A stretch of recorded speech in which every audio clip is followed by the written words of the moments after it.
উচ্চ মাধ্যমিক ভূগোলের এবিটি টেস্ট পেপারের এসি 176 পেজ এর আগের পেজগুলো করা হয়েছে, যারা দেখনি দেখে নেবে। ইতিহাসের একটি পেজ দেওয়া হয়েছে, বাকি পেজগুলো আগামী দিন দেওয়া হবে। ভূ অভ্যন্তরে শিলাস্তরে জল পরিবাহিত হয় কিন্তু সঞ্চয় হয় না।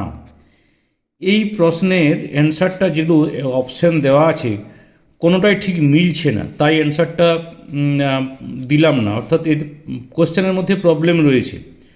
ভৌমজলের ক্ষয়ের ফলে উপপৃষ্ঠীয় খাঁজগুলিকে বলে, উত্তর হচ্ছে লেপিস, অর্থাৎ অ্যান্সার এ। এরপর নেক্সট হচ্ছে ভারতের মালাবার উপকূল এক ধরনের, উত্তর সি যৌগিক উপকূল। স্বাভাবিক ক্ষয়চক্রের শেষে সমপ্রায় ভূমিতে গঠিত হয়, উত্তর হচ্ছে মোনাডনক। সমপ্রায় ভূমি যেহেতু বলেছে তাহলে মোনাডনক। পাখির পালকের মতো দেখতে নদী নকশা, উত্তর হচ্ছে সি পিনেট। মৃত্তিকার এ এবং বি স্তরকে একত্রে বলা হয়, উত্তর হচ্ছে এ আর বি স্তরকে সোলম, অর্থাৎ ডি। নদীবাহিত পলল মৃত্তিকা যে ধরনের, উত্তর হচ্ছে অ্যান্টিসল মানে নবীন মৃত্তিকা।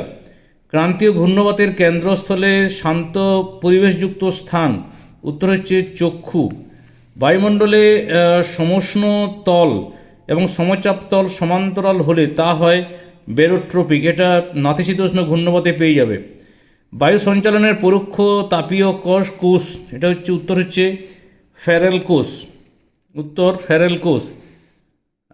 আমি এক হাতে ধরে কাজটা করছি বলে একটু সমস্যা হয়তো হচ্ছে। পৃথিবীর মধ্যে সর্বাধিক জীববৈচিত্র্য দেখা যায়, উত্তর হচ্ছে নিরক্ষীয় জলবায়ু অঞ্চল।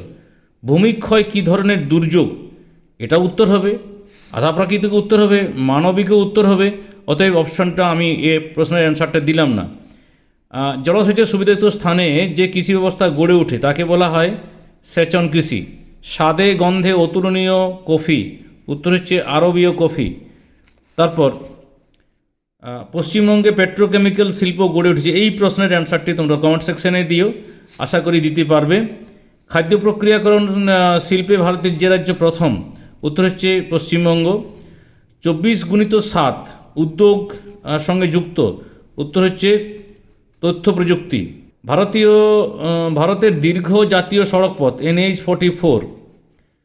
একটি প্রায় শূন্য জনসংখ্যা বৃদ্ধির দেশের নাম হলো, উত্তর হচ্ছে সুইডেন।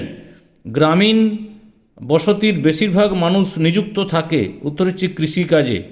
ছত্তিশগড় রাজ্যটি গড়ে ওঠে 2000 সালে। এর পরের প্রশ্নগুলো লিখিত আকারে তোমাদের জানাচ্ছি। এসএকিউ প্রশ্নের অ্যান্সারে এলাম। প্রথমেই পর্যায়ন প্রক্রিয়া, এটা 3 বার করা হয়েছে, অতএব আর এখানে লিখলাম না। ফেচের সংজ্ঞা দাও, এটা সমুদ্র তরঙ্গের চ্যাপ্টারে পাবে। ফেচ বলতে উন্মুক্ত সমুদ্রে সমগতি সম্পন্ন বা সমগতিযুক্ত বাতাস বাধাহীনভাবে যতখানি দূরত্ব অতিক্রম করে। তার মানে যদি এটা সমুদ্র হয় তাহলে সমুদ্র সাপোজ বাতাস এদিক থেকে এদিকে আসছে, বাধাহীনভাবে যতটা দূরত্ব অতিক্রম করে, যদি এখানে বাধা পেয়ে যায় কোনো পাহাড় পর্বত থাকে তাহলে কিন্তু আরেকটা ফেজ তৈরি হবে। অর্থাৎ বাধাহীনভাবে যতখানি দূরত্ব অতিক্রম করছে সেই দূরত্বটাকে বলা হচ্ছে ফেজ। এরপরে সোয়াস। সোয়াস হলো সমুদ্রের জল যখন উপকূলের দিকে এগিয়ে আসে, সাপোজ এটা উপকূল, তখন ঢেউটা ভাঙার ফলে যে সামনের দিকে এগিয়ে আসে সেটা হচ্ছে সোয়াস। নিশ্চয়ই সশব্দে আসে, দ্রুত গতিতে আসে, সবসময় অ্যাকচুয়ালি খুব সহজে সহজে আসে না, একটু তির্যকভাবে এগিয়ে আসে। এইটাকে বলা হচ্ছে সম্মুখ তরঙ্গ বা সোয়াস। আর যখন ফিরে যায় তখন তার নাম হচ্ছে ব্যাকওয়াশ। নিকবিন্দু আগে হয়েছে, দেখে নিও। প্রবাহপথের উত্থান সত্ত্বেও, মানে প্রবাহপথ অর্থাৎ একটি নদী যে পথে প্রবাহিত হচ্ছিল, কোনো কারণে ভূমি যদি উত্থান ঘটে, নদীটারও উত্থান ঘটবে।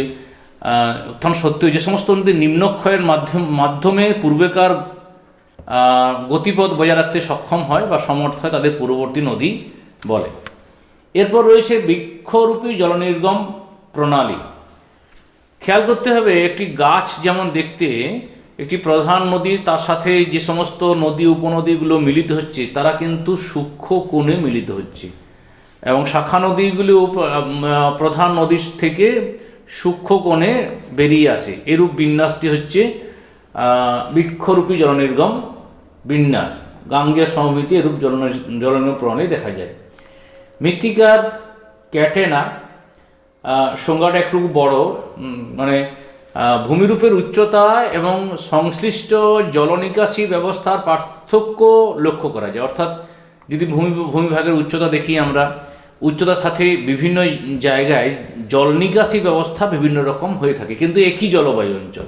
তা সত্ত্বেও এই সমস্ত অংশে ভিন্ন ভিন্ন ধরনের মৃত্তিকার সৃষ্টি হয়।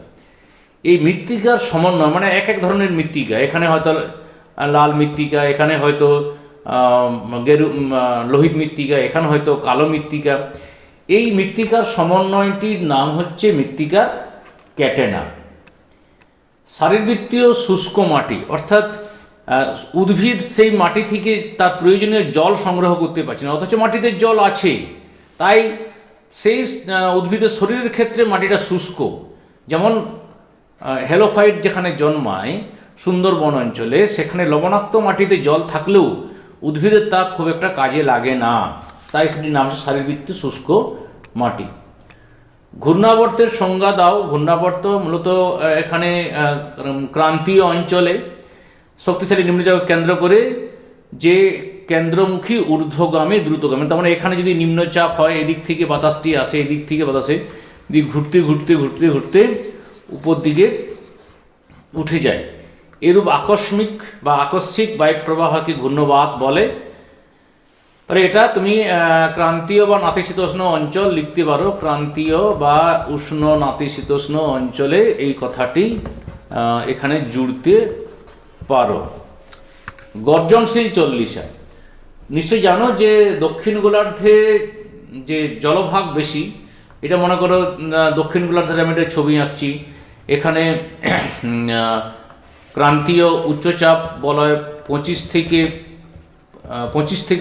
35, এটা 35, দক্ষিণ গোলার্ধে যেহেতু, এখান থেকে যে বাতাসটা আসছে জলভাগের উপর দিয়ে, সেটা অত্যন্ত দ্রুত গতি সম্পন্ন। ফলে এখানকার বাতাসটি এই অঞ্চলে বাতাসের শব্দ করতে করতে এগিয়ে চলে, যে কারণে এই 40-এর সমাক্ষরেখীয় অঞ্চল, অর্থাৎ 40 থেকে 49, এই সমাক্ষরেখীয় অঞ্চল বা সমাক্ষরেখাগুলিকে গর্জনশীল চল্লিশা বলে। আবার অনেকেই বলে যে এটার অ্যাকচুয়ালি নাম হচ্ছে প্রবল পশ্চিমা বায়ু, কিন্তু অনেক বই লেখা আছে এই প্রবল পশ্চিমা বায়ুর নাম গর্জনশীল চল্লিশা। এরপর ITCZ এর পুরো নাম ইন্টারট্রপিক্যাল কনভার্জেন্স জোন, সেটা নিশ্চয়ই জানো। বায়োম, এই প্রশ্নটা কিন্তু ক্লাস 11-এর, তাও দেখে রাখো। জলবায়ু দ্বারা প্রভাবিত জীবমণ্ডলকে বায়োম বলে, অর্থাৎ একটি সুবৃহৎ অঞ্চলে যে সমস্ত অজৈব বস্তু থাকে তার সঙ্গে জৈব বস্তুর মিথস্ক্রিয়া বা আন্তঃক্রিয়ার মধ্য দিয়ে যে সুনির্দিষ্ট সুবৃহৎ জীবগোষ্ঠী গড়ে ওঠে তাকে জীবভূমি বলি। যেমন ধরো সাপোজ লিখছি তুন্দ্রা বায়োম, হ্যাঁ, বা নিরক্ষীয় বায়োম, এইরকম।